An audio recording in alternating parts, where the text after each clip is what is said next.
Bonjour, j'ai 38 ans et je ne suis pas mariée. Je suis récemment allée à un événement de rencontre et à la seconde où les hommes ont entendu que j'avais 38 ans, ils sont partis.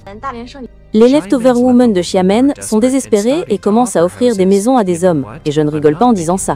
À l'approche du mariage, elle demande au mari d'ajouter un autre 7 000 $ au prix de la fiancée. L'homme a fermement refusé et a décidé d'annuler le mariage. La femme était pleine de regrets, mais c'était déjà trop tard.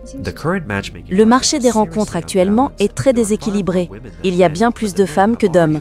Mais les hommes ne veulent plus du tout participer parce qu'ils savent que c'est un piège. Tous les hommes bien ont déjà été choisis, et ceux qui restent n'ont aucune valeur. She literally follows him outside.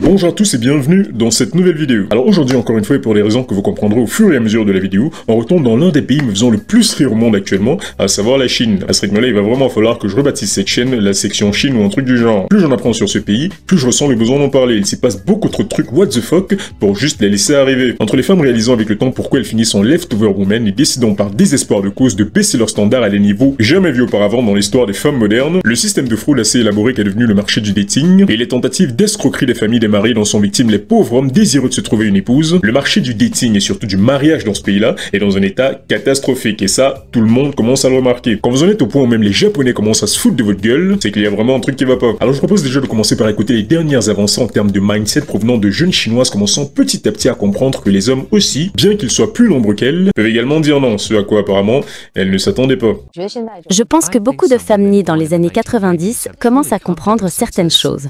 C'est la première fois que je rencontre une femme comme ça. Laissez-moi vous dire ce qu'elle veut. Elle a 34 ans et dit « Je ne veux pas de voiture, d'appartement, de cadeaux de mariage, des bijoux en or ou même du banquet. » Cette femme a offert de payer 7 000 $ de cadeaux de mariage à l'homme qui voudra bien l'épouser. L'homme en question, a-t-elle dit, n'a pas besoin d'être grand, beau ou même d'avoir du prestige. Juste un job décent fera l'affaire. Elle veut de quelqu'un qui l'aime et la comprenne. Récemment, je suis allée à un événement de rencontre et à la seconde où ces hommes ont su que j'avais 38 ans, ils sont immédiatement partis. Ils se fichent de savoir si j'ai une voiture ou une maison. Ces choses ne sont pas importantes pour eux. Et du coup, c'est vraiment difficile et je veux vraiment me marier. Le marché des rencontres de Shenzhen a évolué en ce sens, où maintenant ce sont les femmes qui courent après les hommes. Vous arrivez à le croire? Leur ratio est maintenant de 9 à 1, à savoir 9 femmes qui courent après un homme. Même si le mec est dans la trentaine et a été marié avant, tant qu'il a un job stable et digne de confiance et veut une vie stable, elles se l'arracheront en quelques secondes. Mais pour les filles, c'est différent. Une fois qu'elles ont dépassé la trentaine, plus personne ne les approche. Et cette réalité brise vraiment le cœur. Ça fait 10 ans que je travaille. J'ai acheté une voiture et épargne l'argent. Et la raison pour laquelle je n'ai pas acheté de maison, et que je n'ai pas de famille, je ne trouve pas de raison d'en acheter une. Et quand je regarde en arrière, je me dis que je n'aurais jamais dû croire en ces bêtises toxiques qu'on nous a vendues. À 34 ans, après avoir bossé 10 ans, d'autres de mon âge ont des maisons, des familles, des voitures et des enfants. Mais moi, je suis encore là à errer sans réelle destination. Tous les jours, après le travail, je rentre à un endroit dans lequel je n'ai personne à qui parler, et je commence vraiment à me demander quel est l'intérêt pour moi de gagner tout cet argent. Je viens de voir une phrase qui m'a touchée. Elle disait « Si tu ne te maries pas quand tes parents décéderont, tu seras toute seule, sans famille dans ce monde. » L'âge, la taille ou même l'apparence n'est pas un problème pour moi, de même que la romance ou le talent. Si tu n'as pas de voiture ou d'appartement, tu peux vivre dans le mien et conduire la mienne. Tant que tu peux supporter la famille et pourvoir à nos besoins, ça me va. Est-ce que c'est trop demandé ?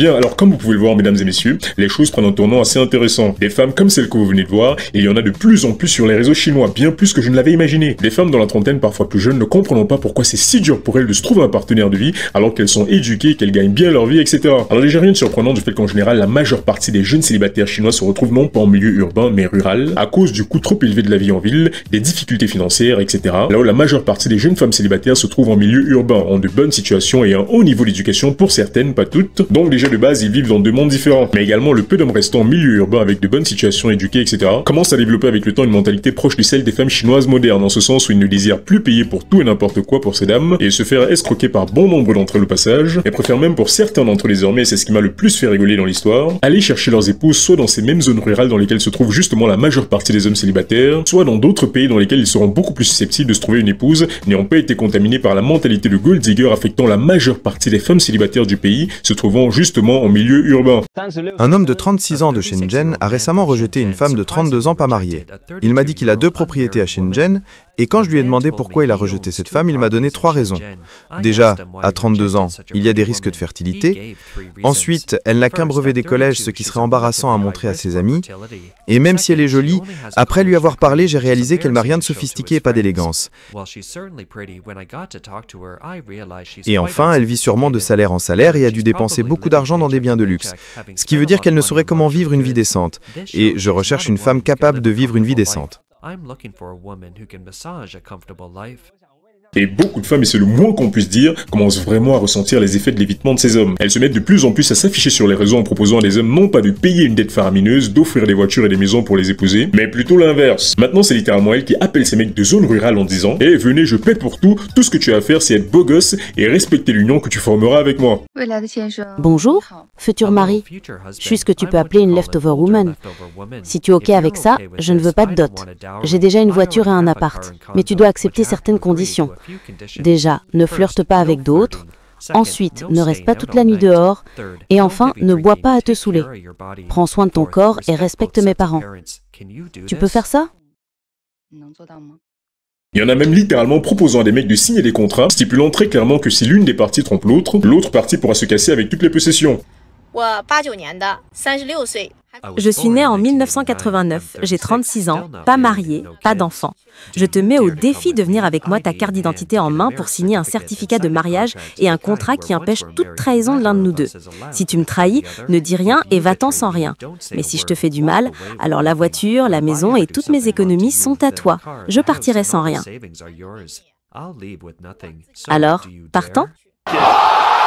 C'est sachant que leurs exigences financières sont revues à la baisse avec le temps, il y a de très fortes chances que ces femmes finissent avec un homme qui soit moins fortuné qu'elles. Si un jour on m'avait dit que je verrais une femme fortunée proposer de mettre sa fortune en jeu en signant un contrat engageant sa fidélité à son partenaire moins fortuné qu'elle, j'aurais immédiatement refuté cette idée. L'hypergamie est littéralement en train de se faire tuer par les femmes à cause de l'absence d'hommes. Il fallait littéralement que les hommes se mettent à s'éloigner pour qu'elles réalisent que l'argent ne fait pas tout dans la vie. Non mais sérieusement, à quoi est-ce qu'elles s'attendaient? Je veux dire, même les hommes riches savent qu'ils ont besoin d'une femme à leur côté. Mais ces dames aujourd'hui pensent que seul l'argent suffit et voilà le résultat. Le plus rigolo étant que certaines d'entre elles, moins fortunées pour la plupart, voient ce qui se passe, mais continuent d'être dans le déni. Genre, c'est des conneries ce que tu racontes. Elles sont toujours persuadées de pouvoir trouver un homme qui les épousera et qui leur achètera une maison, et pour celles décident de rester en milieu urbain, même si elles doivent partager un appartement avec une copine, même si elles n'ont pas les moyens de la vie en ville, contrairement à tous ces hommes qui décident d'aller construire leur vie en milieu rural, elles décideront de rester. Elles contracteront des dettes, iront à plein de dettes dans l'espoir de trouver un homme qui les épousera et effacera au passage les dettes en question, et malheureusement avec les temps qui courent, les Chinois qui deviennent red pill, le mariage qui s'est effondré de 56% depuis 9 ans apparemment, les Chinois qui vont chercher leur femme ailleurs, etc. Le moins qu'on puisse dire, c'est que beaucoup d'entre elles voient leur plan échouer. Elles sont bardées de dettes, n'arrivent pas à se trouver d'hommes pour les rembourser, et en viennent soit à péter les câbles sur les réseaux en pleurant comme des fontaines, soit essayer de scammer de pauvres mecs ignorants durant ces dettes afin qu'ils paient leurs dettes, pour ensuite se casser à la première occasion, soit carrément dire ouvertement, comme nous l'avons vu la dernière fois, qu'elle sera parfaitement disposée à épouser le premier mec désireux de payer toutes ses dettes, et de lui acheter le dernier téléphone à la mode, etc. Pour tous les hommes célibataires, ceci est une opportunité en or. Ne la ratez pas. Si l'un de vous peut payer mes 260 000 yuan de dette, m'acheter une nouvelle voiture et le nouvel iPhone 16, j'irai avec lui. Premier arrivé, premier servi. Ne manquez pas votre chance. Et aussi malgré toute la peine que j'éprouve malgré moi pour ces leftover women, certaines d'entre elles m'ont vraiment fait rigoler lorsqu'interrogées sur le pourquoi du fait qu'elles soient encore célibataires à leur âge. C'est juste absurde. Écoutez ça. Combien de fois êtes-vous venu ici? C'est ma première fois. Votre première fois? Et vous avez trouvé des candidats intéressants? Non, les options ici sont ridicules. C'est soit des ouvriers du bâtiment, soit des gardiens de sécurité. Quel âge avez-vous? 33 ans. 33 ans, et vous regardez avec mépris des ouvriers du bâtiment et des gardiens de sécurité. Combien gagnez-vous par mois? 530 $. Et votre métier? Je suis serveuse. Une serveuse qui gagne 530 $ par mois? Et vous méprisez des gardiens de sécurité? Vous ne trouvez pas ça ridicule? C'est pas un peu exagéré?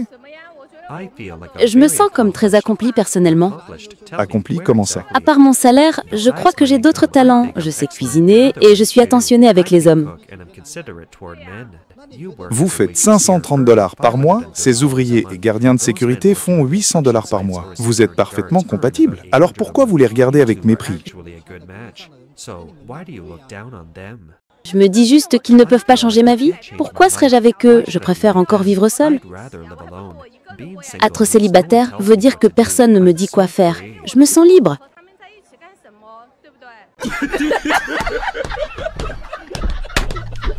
Alors qu'est-ce que tu fais dans ce marché à chercher un époux? Non mais la dissonance, écoute, passe-moi le scalpel, hein. Il faut vraiment que je vois comment le cerveau de ces gens fonctionne. Si tu es si bien que ça toute seule et que tu te sens parfaitement libre, qu'est-ce que tu fais là? Cette femme, si elle avait mis ses idées absurdes sur l'argent de côté, serait déjà mariée à l'heure qu'il est. Vous voyez où est le problème? Elles se maintiennent toutes seules célibataires, c'est pas les hommes. Le dating en Chine est une vraie mafia, et là il ne s'agissait que du simple date. Maintenant, allons voir de quoi il en est, du côté du mariage.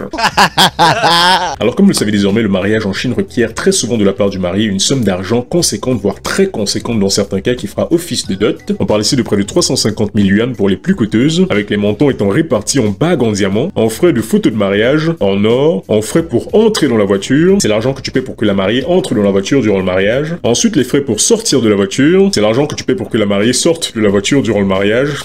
En frais de location de la voiture, en frais du mariage, en frais de changement de nom pour la mariée, etc., etc. Et en plus de tous ces frais, il y a apparemment un DLC rajouté par certaines familles, à savoir le bride price, ou l'argent que tu paies pour ta femme elle-même. Alors d'après ce que j'ai entendu, ce montant est inclus dans le package que représente la dot, à savoir l'argent, les voitures, la maison, etc. Mais il arrive des fois que certaines familles décident de demander cet argent additionnel à la dernière minute aux mariés, et le moins qu'on puisse dire, c'est que beaucoup d'entre eux, à raison d'ailleurs, ne sont pas d'accord avec ça. On en voit carrément qui fuient la cérémonie de mariage avec leur femme lorsque ça arrive, ces derniers étant poursuivis par les membres de la famille de la mariée qui plongent littéralement sur sa voiture pour l'empêcher de partir.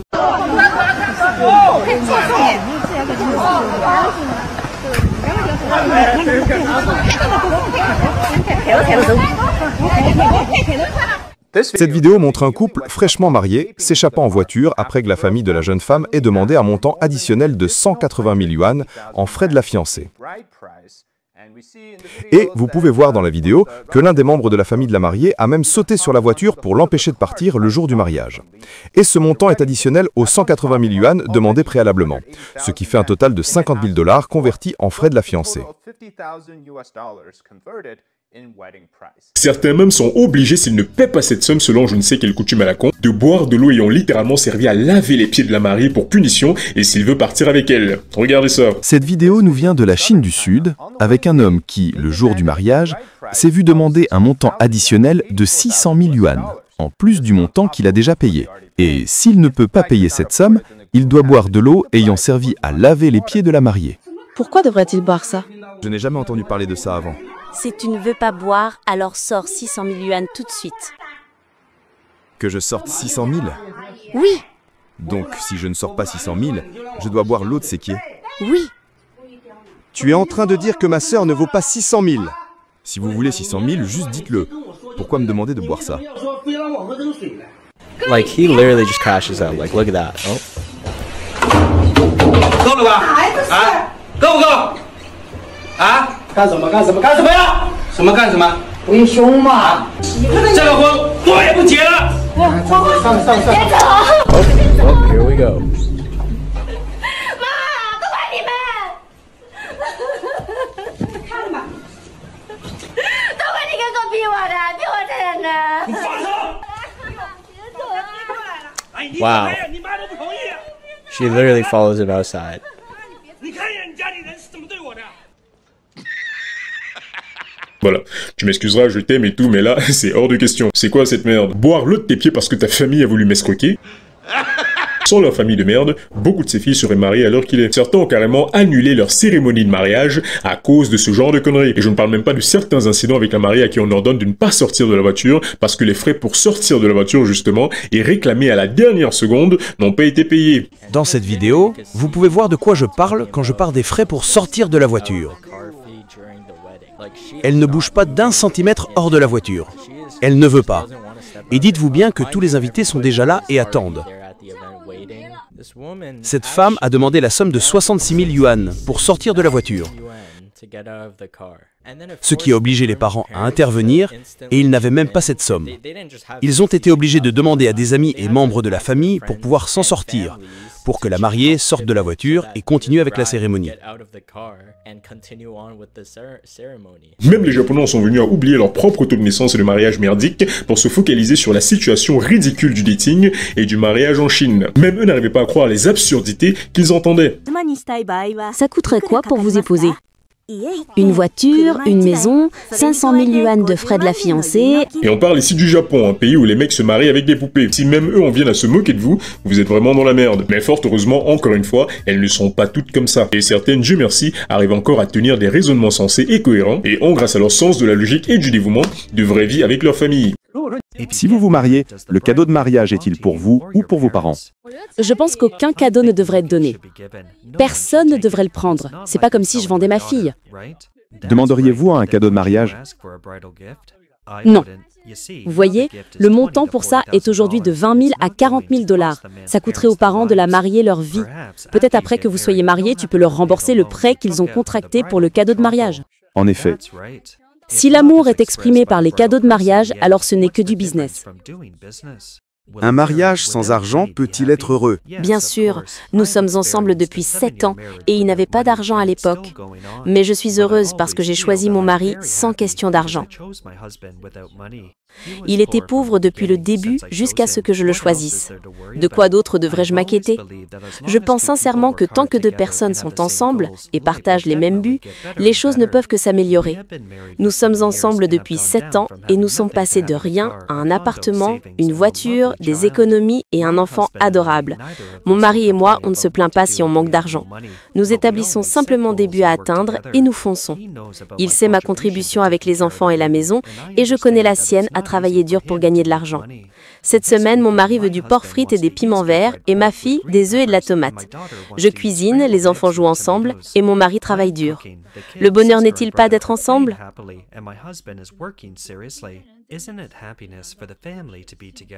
Mon mari et moi sommes amoureux depuis 7 ans et sommes mariés depuis 3 ans. Nous avons dépensé beaucoup d'argent ces dernières années à cause de mon syndrome de Stein-Leventhal.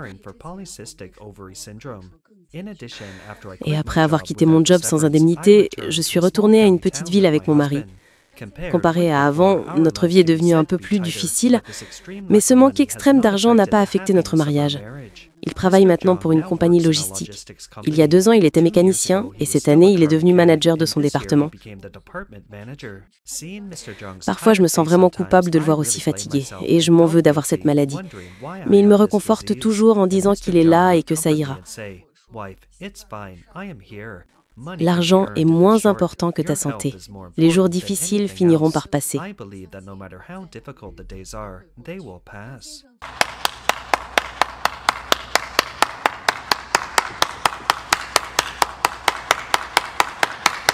Applaudissez pour ces dames, s'il vous plaît, c'est une denrée rare de nos jours. Des femmes capables de soutenir leurs hommes dans la pauvreté jusqu'à ce que ces derniers puissent enfin voir leurs efforts payés et offrir des vies dignes de ce nom à leur famille. Ces leftover women, pour ma part, se maintiennent pour beaucoup toutes seules dans ce statut. Beaucoup d'entre elles, je trouve personnellement, sont vraiment bien conservées. Elles ne font vraiment pas leur âge. Si certaines d'entre elles voulaient bien laisser tomber leurs idées absurdes sur l'argent et les possessions matérielles, elles se trouveraient rapidement un époux avec qui construire la vie à laquelle elles aspirent, au lieu d'aller s'afficher dans un marché à attendre un homme qui lui a déjà tout, n'a pas besoin d'elle et se dirigera lui vers une femme plus jeune. Mais ça m'étonnerait que ça arrive de sitôt et je serai bien évidemment là pour vous informer de l'évolution des choses. En attendant, c'est tout pour cette vidéo, merci d'avoir regardé jusqu'au bout, pense à liker, à t'abonner et à commenter pour me dire ce que tu penses de tout ça. Ma chaîne gaming est en description, je fais des commentaires et des analyses de jeux une fois par mois, donc si ça vous dit, abonnez-vous et je vous dis à la prochaine. Allez, ciao. Vous faites 530 $ par mois, ces ouvriers et gardiens de sécurité font 800 $ par mois. Vous êtes parfaitement compatibles. Alors pourquoi vous les regardez avec mépris? Je me dis juste qu'ils ne peuvent pas changer ma vie. Pourquoi serais-je avec eux? Je préfère encore vivre seule. Être célibataire veut dire que personne ne me dit quoi faire. Je me sens libre.